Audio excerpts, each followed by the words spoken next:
Hello दोस्तों, नमस्कार। आज हम आप लोगों को 1857 विद्रोह के तीसरा टॉपिक, इसके परिणामों के बारे में चर्चा करेंगे। अब परिणाम को ज़्यादा से ज़्यादा 4-5 पॉइंट में आप लोग लिख सकते हैं। बस बेसिक बेसिक पॉइंट लिखना है आपको। जैसे इसमें पहले क्या हुआ कि 1857 के विद्रोह के परिणाम स्वरूप क्या हुआ, 1858 का एक अधिनियम आया जिसको 1 नवंबर 1858 को कैनिंग ने इलाहाबाद के मिंटो पार्क में पढ़ा। इसमें क्या क्या अनाउंस किया गया था, वही 1800 विद्रोह का परिणाम को आप दर्शा सकते हैं। पहला क्या था? पहला है, कंपनी के शासन को समाप्त कर दिया गया और महारानी का शासन शुरू हुआ।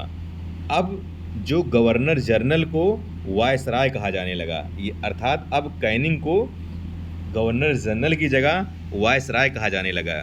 नंबर 2 क्या है? नंबर 2 है, डलहौजी की हड़प नीति त्याग दी गई और गोद लेने का अधिकार वापस दिया गया, अर्थात गोद लेने का अधिकार भारतीयों को वापस दिया गया। नंबर 3, सरकार अब भारतीयों के धार्मिक व सामाजिक मामलों में हस्तक्षेप नहीं करेगी, अर्थात उनको तिलक लगाना, टोपी पहनना या धार्मिक कार्यों का आयोजन करना, इन सब से प्रतिबंधित सरकार नहीं करेगी। अगला क्या है?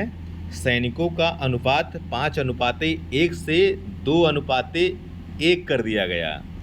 ये क्या है? ये पहले क्या होता था कि 1857 विद्रोह पहले 5 भारतीय सैनिक रहते थे और 1 ब्रिटिश सैनिक था। तब अब भारतीयों की संख्या को कम करके 2 कर दिया गया और ब्रिटिश सैनिक 1 ही रहेंगे, अर्थात 5:2 से 5:1 से 2:1 कर दिया गया। अगला क्या है?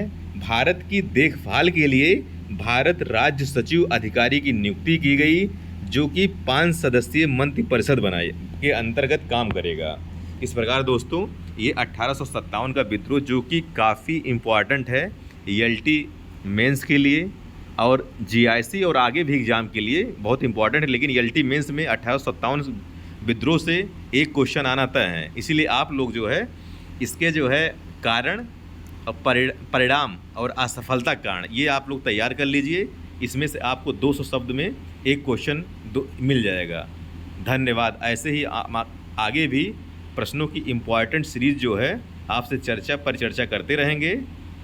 आप लोग जो है अपना व्यू ज़रूर दीजिए, आप लोगों को कैसा लग रहा है, क्योंकि एक कम समय में एक अच्छा कंटेंट जो है ये आप लोगों के लिए तैयार हो जा रहा है। अर्थात आप लोग अगर कोई भी क्वेश्चन पूछे, उसका कारण परिणाम या उसका स्वरूप 4-5 पॉइंट दे दीजिए, बहुत है, क्योंकि वहाँ पर एग्ज़ाम में याद ही नहीं आता, 3-4 पॉइंट ज़्यादा याद ही नहीं आएगा।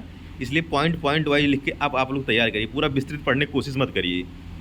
धन्यवाद।